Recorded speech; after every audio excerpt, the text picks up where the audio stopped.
Well, all right, let's go to Mother of Dragons, who writes us this afternoon in chat. How is Hunter Biden getting away with the new money grab with art? It's got to be one of the most remarkable things I've ever seen. This is Hunter Biden, who got paid millions and millions of dollars by the Ukrainians to be on a board for oil and gas. He knew nothing about it, and clearly he was being paid because his father was then the vice president. He also got in multi-million-dollar deals with the people, with Communist Chinese Party contacts, flew on Air Force Two with his then vice president father to China to make some of those contacts. I'm telling you, if anybody else had done this, every front page of the New York Times and the Washington Post would be screaming about it, and every network newscast would be calling attention to it. So Hunter clearly had a drug problem. That's been well established. There's been so many things about the lifestyle that he's lived, but when all of that kind of fell apart and it became more difficult for him to do these special deals with China and Ukrainian gas companies, now he's going into the art world and he's painting, and he's going to sell paintings. I'm sure all of you will want one for about $500,000 or more each. Now, he doesn't want to disclose who's going to buy them, because think about this. What better way would there be to buy some influence and to do it kind of on the down low than to buy one of Hunter's paintings and maybe, just maybe, get a connection to the President of the United States?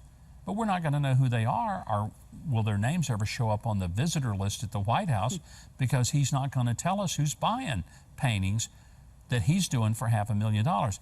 Now, if he'd been a long-time artist and had been trained in it, maybe we'd say, okay, well, you know, maybe his stuff's worth that. He hasn't. This is something he just took up. I mean, I could take up painting, and I'd love to do that. For $500,000 a painting, man, I'll blow paint through a straw. So half straws will paint? That's right. Which is interesting. The way he's painting, by the way, if you didn't know, he's blowing the paint through a straw onto the canvas. And for those on the left, I just hope that it is not a plastic straw, because that would be utterly unacceptable. All right, I'm going to go back to a question that came in earlier that we have not talked about, but does come up, it seems, almost every time we get together, and that is from Judy Young. Do you think Trump will run again? Do you think he should run again? And what is your bottom line opinions regarding January 6th White House riots? So it's kind of a double question there. Yeah, that's kind of a triple question. It is a triple question. All right, here we go. I don't know whether he'll run or not. I think he's certainly teasing that he might. Whether he should, I leave that totally up to him. If he does, I think he walks into it way ahead of anybody else in the Republican field. It'll be very controversial, but he's always been controversial, so I don't know. I mean, I honestly can tell you I don't know. January 6th, I can tell you exactly what I think about that. It was a boneheaded thing for a lot of people who got into the Capitol and did some dumb things.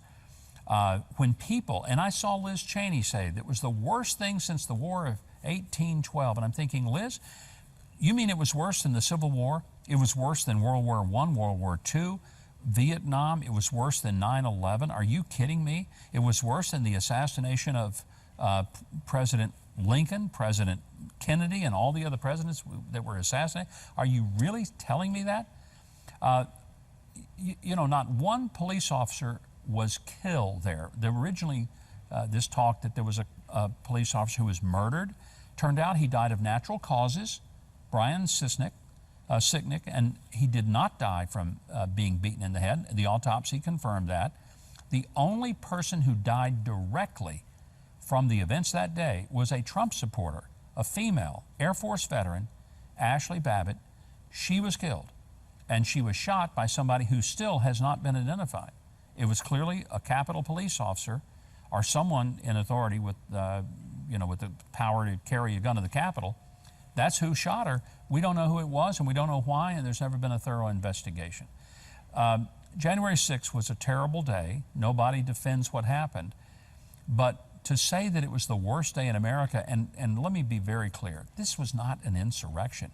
You don't have an insurrection by waving flagpoles and breaking windows. You have an insurrection when you have some serious artillery if you're going to go up against the nation's capital. Even Joe Biden at one point said that if you're going to take over the government, you got to have nuclear devices and F-15s, neither of which were employed on January 6th. A few flagpoles, a couple of clubs, but not one gun was confiscated off of someone at the Capitol that day, not one. So this narrative that's been created by the left about it being the worst day ever, it just doesn't hold true. And again, I'm not defending it. I've said from January 6th forward, this was stupid. It set back the conservative movement, and it just handed a weapon to the left. But for heaven's sakes, let's put it in the context in which it was. All right, thank you, Governor. We're going to go back to some comments that came in related to the Fauci discussion. This comes from Kill Your TV, okay, and says, isn't that a great one? This is Rich coming from Huckabee. He's so against these people, but took the experimental jab. Well, yeah, I took the vaccine. I'm glad I did. What are you talking about? I don't have any idea what you mean by that. By the way, why don't you give your name? Kill Your TV. Is that what your parents named you? I mean, I'm just curious. But look, I'm not sure if I get the connection. This is not so much an experimental jab. It is a vaccination that hopefully will protect me, a person who is in the age category of being careful, of needing to be careful, and having had pneumonia, which means I have compromised lungs. And so I made a calculated medical decision based on the advice of my doctor and common sense that said, COVID might kill me. Vaccine, I might have a reaction to, but I got a better shot of taking the vaccine and not having a terrible reaction than I would of getting COVID and potentially dying from it. I've had friends that got it, were in the hospital for weeks, and I've had friends that did die, several, not one, not two, several, who died of COVID. So I'm aware that it is not something to trifle with. So you don't want to get the vaccine? That's your business. And I would urge you to watch the monologue that I had just a couple of weeks ago about taking the vaccine. And I say to people, if you don't want to take it, that's your business, because you don't threaten me. I've had it, the vaccine, and you're not a threat to me now, but be careful if you don't take other precautions. Thanks so much for watching, and I hope you enjoyed that video. If you did, be sure to leave a like, then subscribe, and hit the notification bell below. Now, if you didn't like it, you ought to find a Ben Shapiro video to detox you with more facts.